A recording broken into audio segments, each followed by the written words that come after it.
Good morning. This is a recording of the presentation that I'm doing at the Society for Applied Anthropology, March 21st, 2019.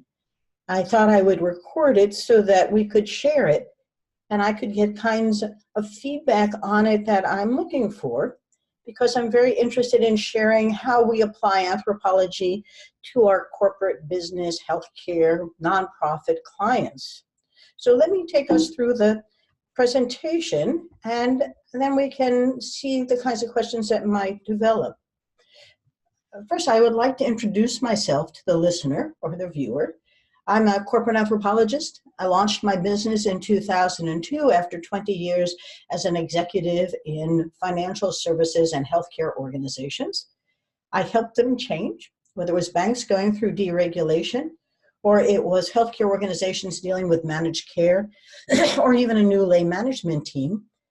Change was something that was unfamiliar, frightening, and you know the way the brain works. It fights the new, it fears it flees it, and it appeases it.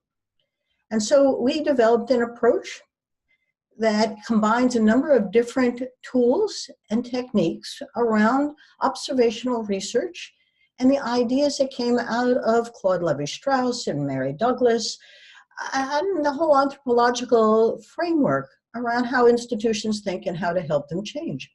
I also have a podcast called On the Brink with Andi Simon, and I have an award-winning book called On the Brink, A Fresh Lens to Take Your Business to New Heights, that came out 2 years ago. And I'm working on a new book now on how women create better businesses, and I'm interviewing and developing series around how others can do the same. So that's who I am. These are some of the clients that we've worked with. They range widely. EAC was a battery development company and original equipment manufacturer that we work with to help them restart their growth. Leclerc Chain was a wonderful client that we've worked with several times, and they made chain for snow tires. Their business had stalled. Prospera Financial Services found itself not growing either. If there's a general theme, whether it's Benjamin Updike or Windward Solutions, these are companies that come to us typically when they have a crisis or see one coming. And so we've built our business around helping organizations that need or want to change. Most people hate to change. Most of the time, their companies don't want to change either. In some cases, like Cabot, we helped them launch their online neck pillow with great success in a short time. And some of these are in our book as case studies. Others are on our website as illustrative blogs. We take people through a process. And let me tell you about how this particular talk developed. I was at an EPIC conference about 2 years ago, and I listened to anthropologists on a panel talk about how they were having difficulty getting their C-suite, the companies they were either consulting for or working in, to really understand what anthropologists could do and how to listen and actually take what they were recommending and do it. Their frustration with the C-suite is they didn't trust what the anthropologists were bringing to them. And why was that the case? Now, if you have never been on the other side as a business executive, perhaps you're not aware of the disconnect between what a business person is thinking about and what an anthropologist is thinking about. And what I often tell people, particularly anthropologists who call and say, how do I get into corporate anthropology or business anthropology? I said, part of it is outside in thinking. You need to go spend time, participate in a business to understand how they think before you try and get them to trust how you think.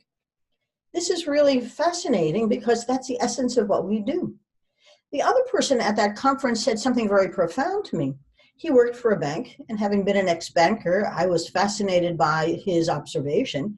But their marketing folks had brought in anthropologists to be the user experience people, a little like IDEO or Point Forward, firms that are design thinking. Stanford, really brings an observational research, ethnographic work, storytelling into the whole process of design. The problem, he said, is that I'm the box they check off, not the person they go to. They don't listen to what I've said. And then I have a client who hired anthropologists, not me, to go out and study how their market was changing. This was a sink manufacturer. We'd worked with them on a number of things. And when the report came back, they just discounted it. Like so much data, they thought it really did not reflect the truth. So now, what's the problem? So I start, and this presentation came together as a way of showing you how we approach it with our clients. And I will tell you that while I launched my business as a corporate anthropologist to help companies change, few people buy me because I'm an anthropologist. They buy me because they have to see their business with fresh eyes. And so I tell them that the real voyage of discovery consists not in seeking new landscapes, but in having new eyes. And I weave in a little bit about the brain. Neurosciences are teaching us so much. It's that the eyes and the heart is what leads to insights and information in the brain that has taken a database and made a story out of it. And there's a movie going on in there, and it only sees what conforms or affirms that current movie. So unless you can get out and see things, experience them differently, you have no idea what that new means. So for those anthropologists bringing back their observations, my observation was they don't see what you saw. And I'll tell you, I take my clients with me to do research. I have them sit there and listen to our conversations, observe, sit on the factory floor. Undercover Boss is some of my best advertising. The second thing we know from the neurosciences is we don't see things as they are. We see things as we are, and we're always the hero in the story. If you listen to stories, people rarely are the small pussycat, they're always the big lion. And they built the stories around themselves, and they also look for others who affirm who they are and try and duplicate them. So it becomes very important to understand a little bit about the brain science and what we're learning about there, because now I try to help my clients realize that they're very comfortable being in a herd. Humans really do like to come together with others who are like them, which is why this whole push for diversity and inclusion is so challenging. We work with one college, and their students said to the administrators, "You think we're very diverse, but look at us. We all sit together. We room together. We're a bunch of ghettos within this college. We're not included at all. And if you look at your administration, they don't reflect us either." Humans are comfortable with others like them. And whether or not that is good or bad is almost irrelevant. I have one situation recently with one of the staff members of a company went to a competitor. She was looking for a different way of life, closer to home. And then she found that she was a newbie and they didn't accept her. They didn't include her ideas. They discounted everything she said. And so she came back to the original company that embraced her and took her back and created a workplace environment where she could be who she wanted to be. With time at home to work, it was really interesting. This is a great client, and I will tell you about them in a moment. But she wanted to belong to a herd, to a club that, like her, was respectful of new ideas, inclusive of new hires, had a whole different set of values, beliefs, and behaviors. And we've been working with them for 2 years now, going on our third, to help them transform that into one that has won awards recently for being among the best places to work. So change can happen even when there's a herd. We know from the neurosciences that the brain hates change. The change creates pain in the brain. That prefrontal and the cortex creates chemistry. And if you're creating events that make the amygdala hijack what you're trying to do, the cortisol that's created will keep you away from the new as long as it can. And unless you engage that frontal part of the brain so that oxytocin is produced, you're not going to get a we out of something. You're going to get an I and a flea out of it. We have watched successful firms, and the literature is ripe with research on it, that highly successful firms have cultures that reduce uncertainties. I was reading about how Microsoft had to change its culture dramatically from the terrible nest of bees, everyone attacking each other, to one that could get along. It wasn't very successful. Now it's very successful. I had the Economist call me to talk about the Apple culture. The only problem I have with Apple is that it has a great culture. I'm not sure where it's going. But highly successful firms have cultures that reduce uncertainties, create social order, create continuity, key values, create a collective identity, express vision.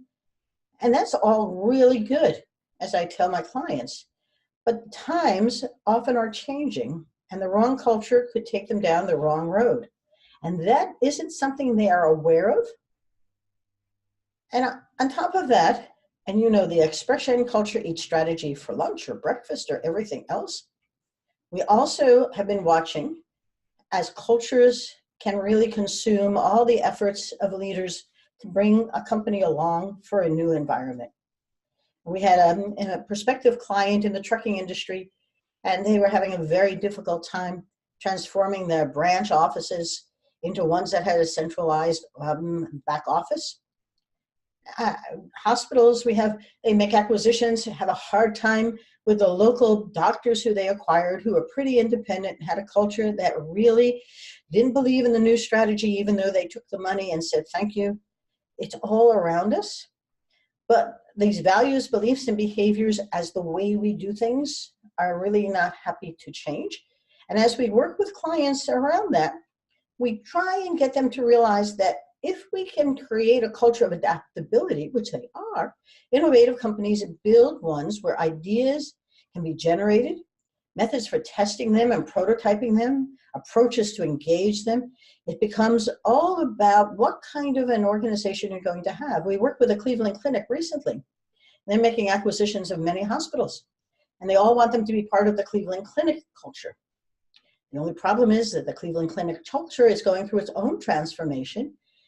Toby Cosgrove has left, and the new gentleman who's come in is a former surgeon. He's a surgeon, and he has a whole different view of what has to happen now, which is less like a family and more like a competitive organization. Very interesting. We use to help companies like the Cleveland Clinic know what type of culture they have today and what they would prefer it to be. We found the Organizational Culture Assessment Instrument, the OCAI, that was developed at the University of Michigan by Dr. Kim Cameron and Robert Quinn by chance. And Dr. Cameron is a reviewer of our book. They licensed the OCAI to a group in the Netherlands where we are consultants, and they bring us business really across the globe. What's so interesting about the Organizational Culture Assessment Instrument is anthropologists often have hiccups around it, but they have over 100,000 employees in the database. And large companies and small, I've brought several clients to Michigan to work with their systems for change. And I've worked with companies in Mexico and Prague and elsewhere around what is your culture now and what would you like it to be? When you begin to use it, you become more comfortable and trusting of the model that's there. So they came up with 4 archetypes.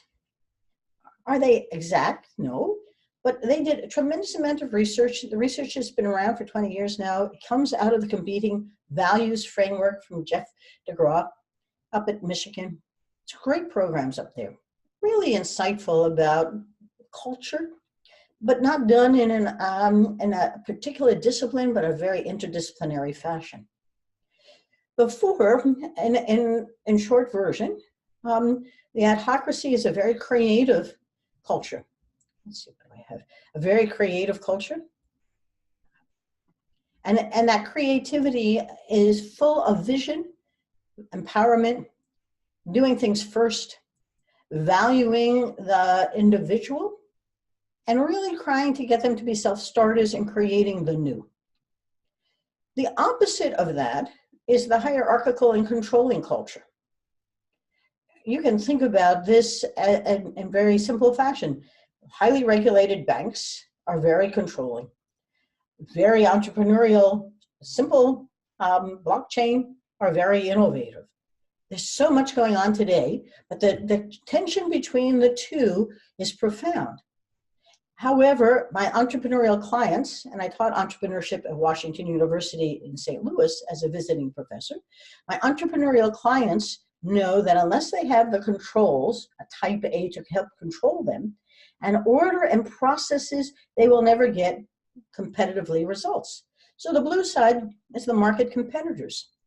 Now the market competition is around beating the competition. It's very customer-centered, it's very externally focused, it's very concerned about results.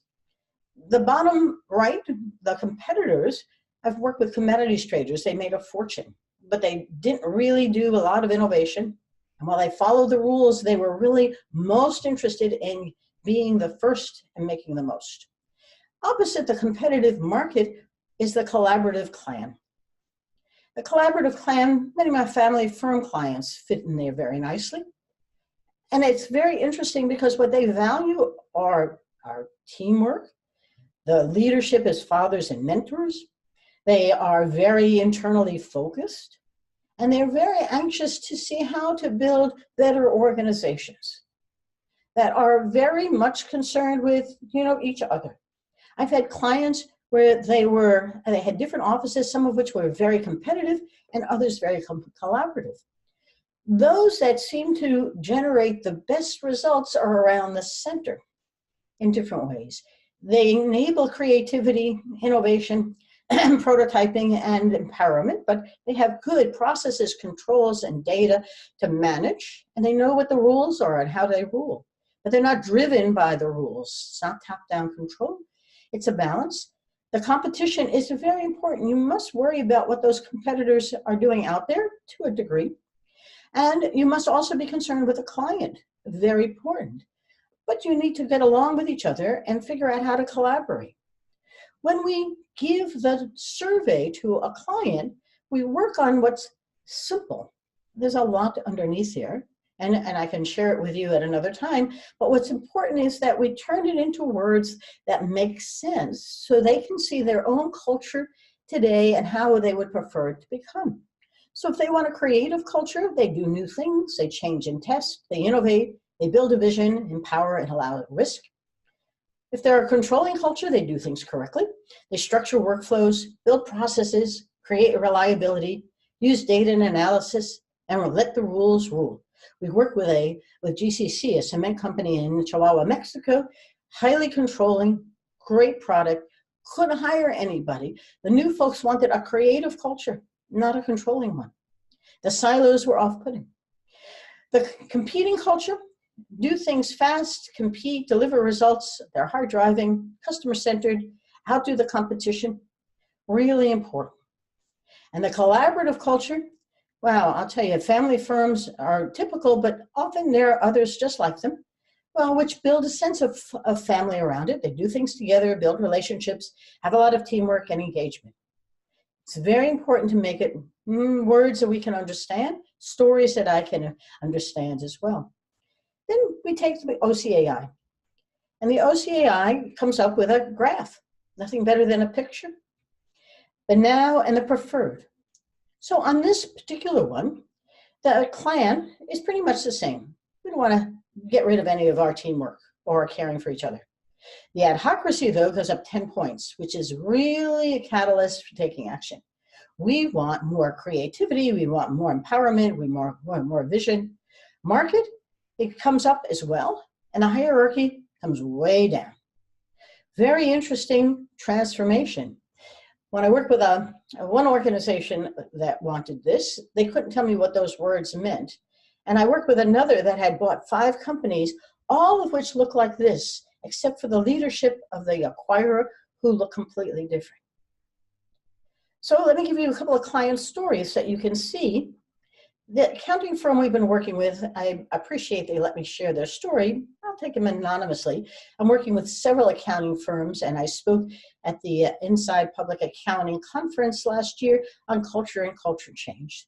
They are all facing dramatic culture changes and haven't got a clue how to be anything but good accountants. The problem is, this is how people think about doing their taxes. Outside-in thinking is real important. And we go out to their companies, their clients, and spend time with them understanding how they do their taxes. One of the inside people said to me once, I'm so upset, my clients can't figure out how to scan and send me the stuff. I said, really? And then we went out and we saw how they actually did it. And the controller, who was an older gentleman, had done it the same way for a long time and wasn't going to change. This is how people visualize their old accountant. And that's in fact how many of them might look.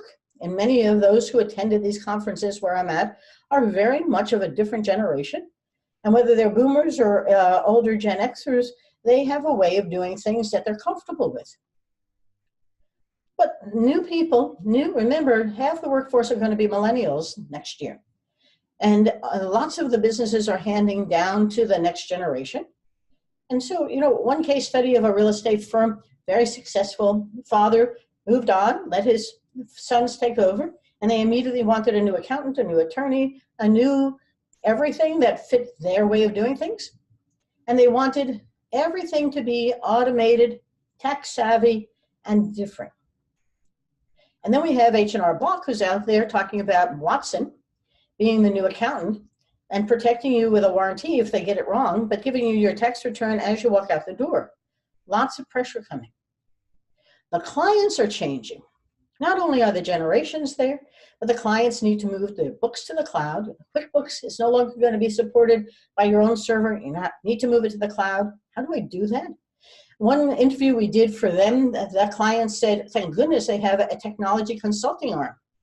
And I went back and I said, you have a technology consulting arm? He says, well, we have one person who helps them. I said, well, he already has created a whole department. Maybe there's a real need here. But there's bill.com, receipts.com, all kinds of new processes that can streamline the process, make it 24-hour accessible.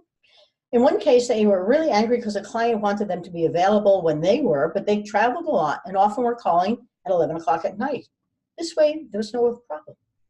And those client needs, wow, the owners are growing older, young entrepreneurs are starting new businesses, women in particular. Women have 40% of the business today, and this company has no women partners. Well-established firms are breaking apart. Sometimes it's not working, and they're creating havoc inside with all kinds of tax and operational issues. The staff are growing older. I will tell you that I haven't met a client yet who has a love affair with their controller. They hate their controllers, but they don't want to replace them with somebody just like them. And the next generation is taking over. Inside the accounting firm, the Gen Ys are in there. They gave me the millennials to help teach them how to talk. They couldn't communicate with the clients. They could text them, but they weren't sure how to have a conversation on a phone. In fact, one of them said to me, I don't even know how to talk to the partner. I said, there's something here. It was time to reculture the organization. The culture of before felt awkward now. They needed to reskill them, redesign the workflow, encourage their talent to grow the skills, meet better needs of their clients. Now, I got to tell you that they hired us not quite knowing how an anthropologist would help them, but I didn't sell the anthropologist. It wasn't about what we did. It was what they needed, and they needed change. They created an OCI. That is a very different blue from red. The red was the past, the blue was the future. They desperately wanted to be young, innovative, market-driven, and cut all this rule stuff out. And we're doing that. We've been working with them for now 3 years. Change is slow, but one of the women who left came back to them and said, oh my gosh, this is a whole much better organization to work for. I'll never go to one of those. They're all bad processes. I showed them how to do it better. They didn't want to know. It can be done. Here's another one. We work with a Midwest medical center. This one is in our book. And we worked with them for 4 years. We actually took them with the OCI to Michigan to work with Kim Cameron and to learn about their culture. They had 9 unions. They were losing $25 million. It was a teaching hospital. And the CEO I knew from my time in healthcare, and he said, come help. So I flew out to Michigan every week. They were very diverse. 75% of the doctors were foreign born. The patients were essentially African American, often uninsured or underinsured. While it was multi-ethnic and multi-generational, there was profound challenges there. They took the OCI and they were ready for a change to become more collaborative and innovative.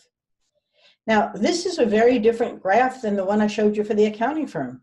This was 65% of 2,500 people took it.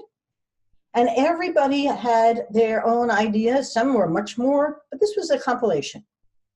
What was so interesting about it is when I asked them how would they be more creative, they couldn't tell me. How would they be more collaborative? They weren't sure.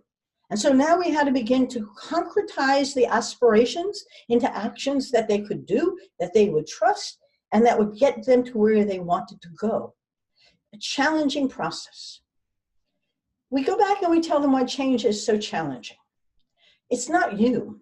It's as if you're on stage performing a play, and that's not the play anymore. You know Macbeth really well. Tomorrow we need Hamlet. It's the essence of who they are, though. It isn't a role that's an abstraction that they study to perform, but now I want them to take on a new role. And their personal identity comes along with their culture. It is essential to them.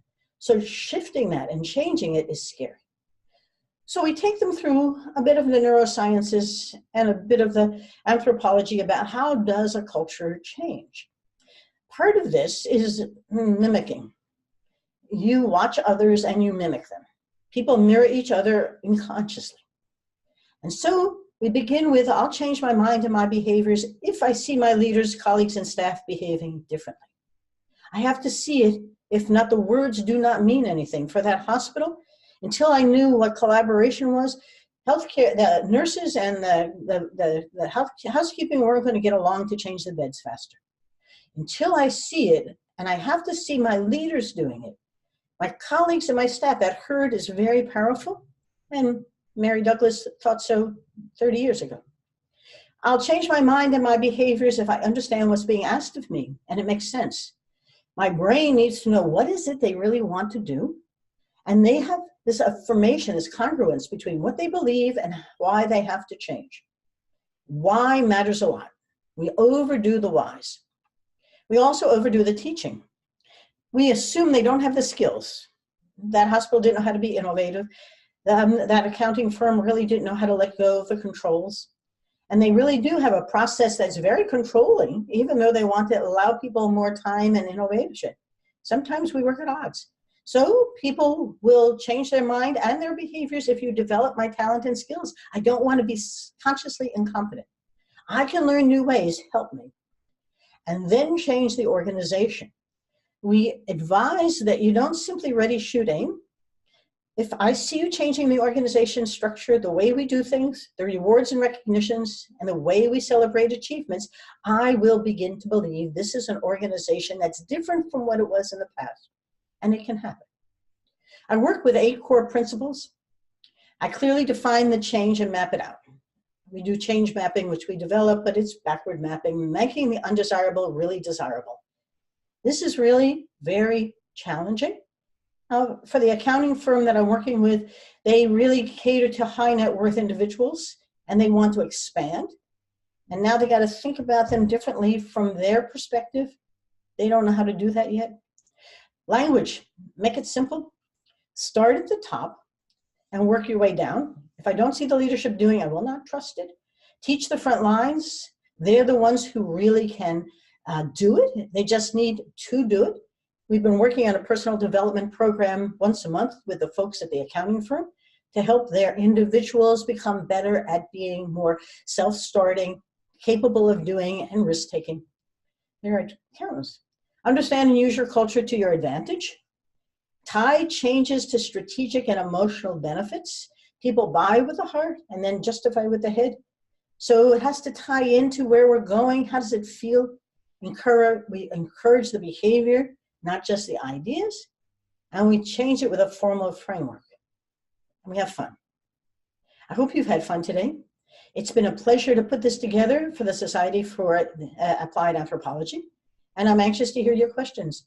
It's truly fun to share how we are taking anthropology into the field and helping organizations see, feel, and think in new ways so they can sustain their growth. And that's my story. Thank you so much. What a pleasure.